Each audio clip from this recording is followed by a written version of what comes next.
कैसे हैं आप लोग। आज इस वीडियो में हम लोग बहुत ही इम्पॉर्टेंट पार्ट सीखने जा रहे हैं, पढ़ने जा रहे हैं, समझने जा रहे हैं। किसी भी लैंग्वेज का, भाषा का, ज़बान का सबसे इम्पॉर्टेंट पार्ट है उसका मात्रा ज्ञान। This could be the most important part about the structure of any language. तो इंग्लिश में आज हम सीखेंगे उस भाषा का ज्ञान की जानकारी के लिए सबसे पहले मात्रा का ज्ञान। ठीक है, तो मात्रा समझ सकते हैं ना। स्वर और व्यंजन, स्वर का जानकारी, स्वर क्या कहते हैं।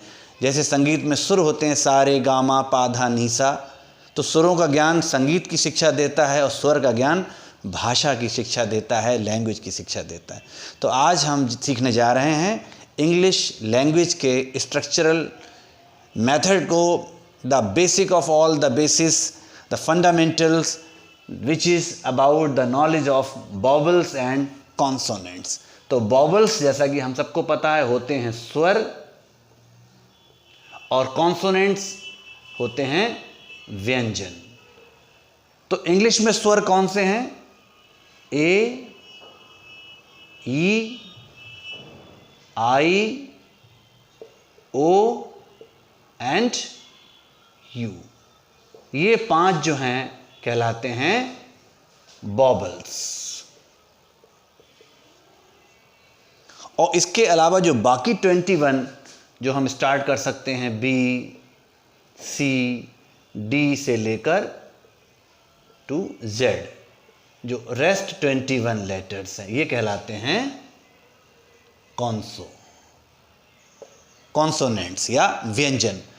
तो आज हम ज़रूर सीखेंगे और ये सीखना बहुत ज़रूरी भी है कि आखिर स्वर का भाषा में क्या महत्व है।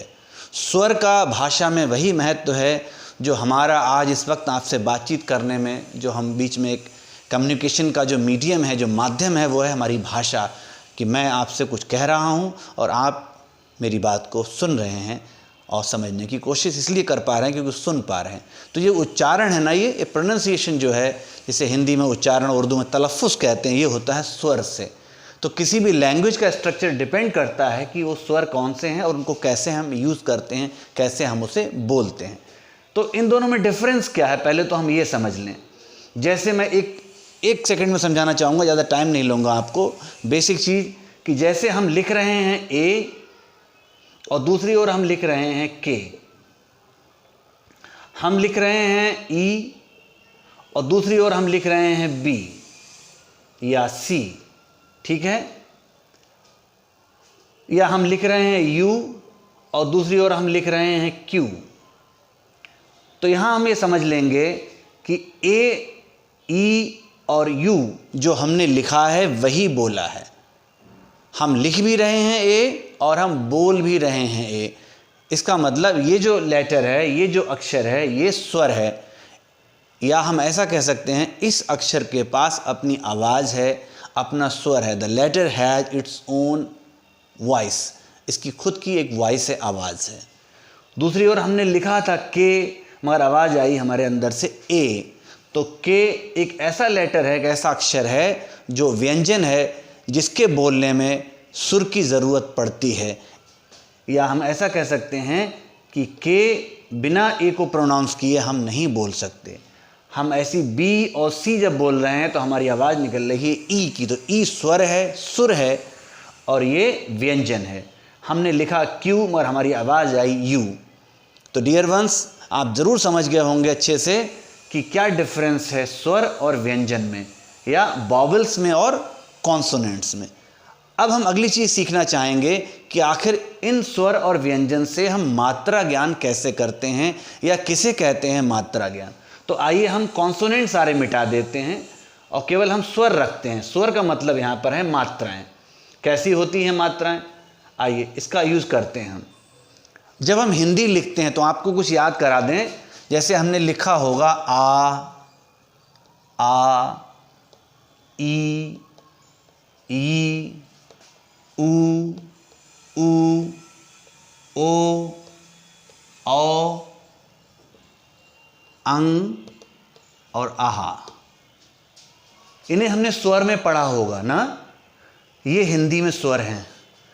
अब इसे इंग्लिश में जब हम कंपेयर करके देखेंगे तो जैसे हमने आ है वहाँ ए है, ई है तो ये ई हो गई, और ये वाली ई है तो ये आई हो गई। ऐसी ऊ और ऊ को हम ओ और यू से यूज़ कर लेते हैं, और ओ को हम ए और यू के माध्यम से बनाते हैं। ठीक है, ऐसी यहाँ पर हम एन का यूज़ कर लेते हैं। तो ये स्ट्रक्चर, इससे हम दोनों कंपेयर करके दिखाना चाहते हैं कि हिंदी में जो स्वर हैं और इंग्लिश में जो सुर हैं या स्वर हैं वो लगभग एक सा ही काम करते हैं, या भाषा का निर्माण करते हैं या मैन्युफैक्चर करते हैं। अब एक और चीज़ आपको हम समझाना चाहेंगे। जैसे हमने एक वर्ड लिखा GIRL, बहुत ही इंपॉर्टेंट बात को हम सब समझेंगे। हमने लिखा GIRL, गर्ल। अब हम ध्यान से देखेंगे तो G भी कॉन्सोनेंट है, R भी कॉन्सोनेंट है, L भी कॉन्सोनेंट है, और I है वो वॉवल है।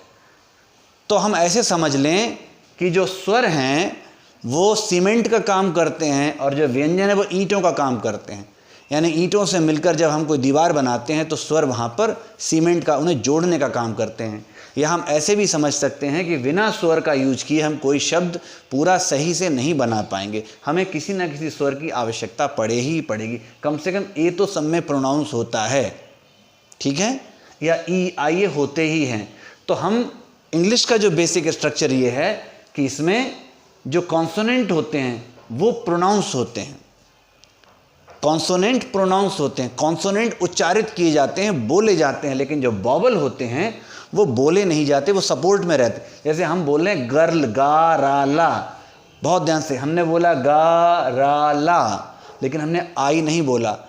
तो इंग्लिश में हम गिर्ल नहीं पढ़ते, गर्ल पढ़ते हैं। लेकिन अगर यहाँ पर इसी को फ्रेंच में हम चेंज करेंगे तो वहाँ पर हम इसे पढ़ेंगे गिर्ल।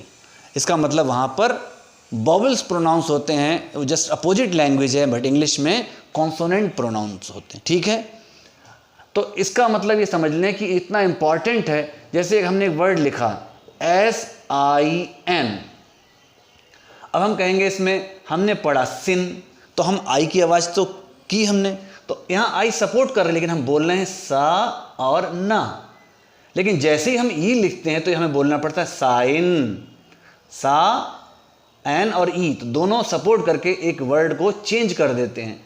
तो यहाँ हम समझ सकते हैं कि वॉवल्स किस तरह वर्ड फॉर्मेशन में अपना इम्पॉर्टेंस रोल प्ले करते हैं, शब्दों को बनाने में इनका कितना इम्पॉर्टेंट रोल है।